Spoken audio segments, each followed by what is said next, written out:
Tune into YouthLinks. Get up to date with all your local teen gossip at YouthLinks podcast, where everything's such a blast. Welcome to our podcast. My name is Tassin Habib. I am a young person from Tower Hamlets. This is a podcast by young people for young people on issues that are relevant to the youth. Today our amazing guest is Rizia Begum. Welcome, Rizia. Would you like to introduce yourself? Hi Tassin. Yes, I'm a primary school teacher. I've been teaching for almost 9 years now.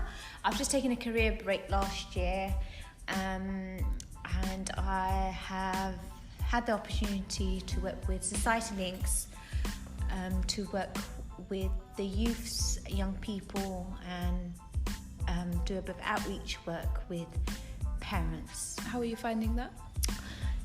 It's good actually. It's different from teaching young children, because obviously in the school we are just exposed to young children, but working with the community, you see the different side of the coin almost. Yeah. And it's a different dynamic. Okay, so we're going to start off with a warm-up question.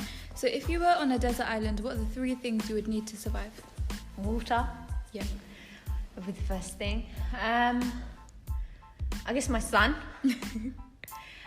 who's 5 years old. Who'll keep you company? Yes, definitely. And the final thing will be food. Okay, so with the first question, what inspires you the most? What inspires me the most? My biggest inspiration was my dad, I think, and he still inspires me. I think his words had a lot of wisdom in what he used to say to me, and it still has a hold on me and keeps me going. And one of the things is that one of the biggest thing is the fact that he embedded in us the importance of education. And I don't think I'll be a teacher or be in the profession that I am in if it wasn't for him, because he pushed that. Okay. So what does success mean to you? Success can be in different levels, and I think it depends to you as an individual. Success for me at the moment, success can be a little milestone to reach, especially with my boy, for example, who's learning to talk. So one of the biggest success for me at the moment, I feel, is him able to come home and tell me the fact that what he ate for lunch. Yeah. So I know that sounds like almost such a small little things, but that's a huge progress for him and for me as a parent. Okay. So what was the best advice that has helped you along the way to becoming successful? Obviously patience. You have to be patient, and perseverance, and having resilience, really. Sometimes we do feel helpless and hopeless, in fact, but I think you need to know what services are out there that can support you, and to find and realize the fact that you're not alone.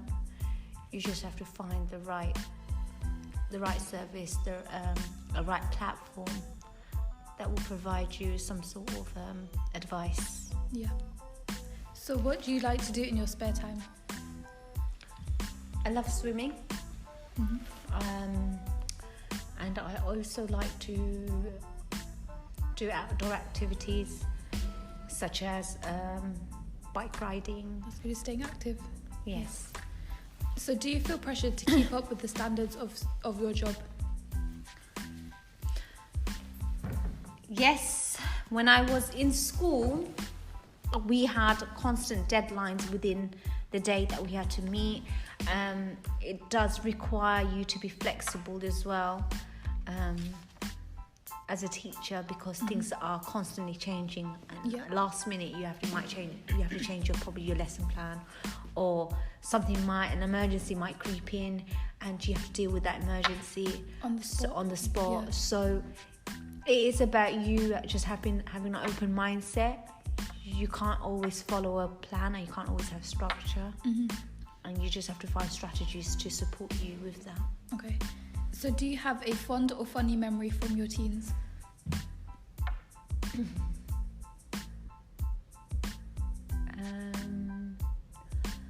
I think I've had funny moments. I think one probably was when my sister fell into a hole in the pavement. And then so we were walking, and then she fell. And then she grabbed me, and I fell with her. And then I quickly got up, pretending nothing happened to me. You left her while she was still on the floor. Wow. And then I reached out my hand to show to her that I was helping her. And then she was like, I can't believe you did that. You just left her in the hole. Okay. So how do you deal with difficult situations? Could you repeat the question, please? Okay. How do you deal with difficult situations? I first listen. I think listening is very, very important, because sometimes we might misunderstand something, or get misinformation about certain things. So for me, you need to listen, and you need to find out what the situation really is before you voice your opinion voice your opinion. So that's the first thing that I would suggest. Just listen. Okay. So what is your favourite food? I love pizza. That's one of my junk food. So that's one of my all-time favourite. So yes. Okay. So what is your proudest moment so far? I think being a mum. I know that's my proudest moment. The proudest moment probably for me at the moment is just being a mum, and just having the courage to actually to take the career break, and to also do Hajj and leave my son behind. Yeah. So those were huge sacrifices I had to make, but it did require a lot of courage. Okay. So who is your biggest role model?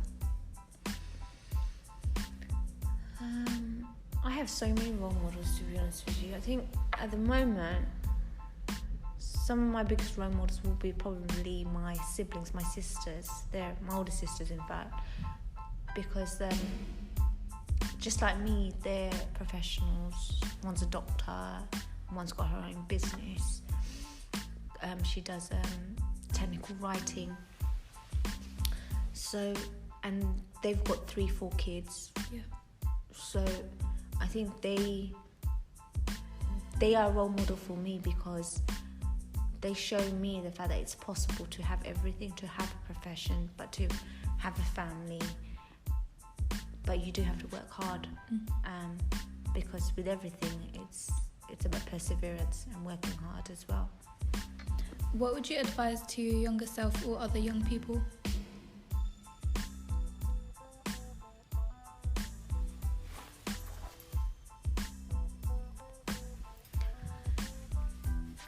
Talk to your parents, talk to the carers, talk to them. Okay. Tell them how your day was, because the biggest thing I find is parents, they do care, and I know sometimes it feels like they don't because they're so busy, and you probably think like, oh, they're always working, or they're not making time for me, etc. But you need to reach out to them as well, and sometimes it's parents who want to know what's happening in your life, but you're not willing to let them in. Okay, that's good advice. Yeah. So just try and find a time to talk to them. Okay, so thank you, Rizia, for your time. It's been really interesting to talk to you. We appreciate it, and we wish you the best. Thank you for listening, and see you next time.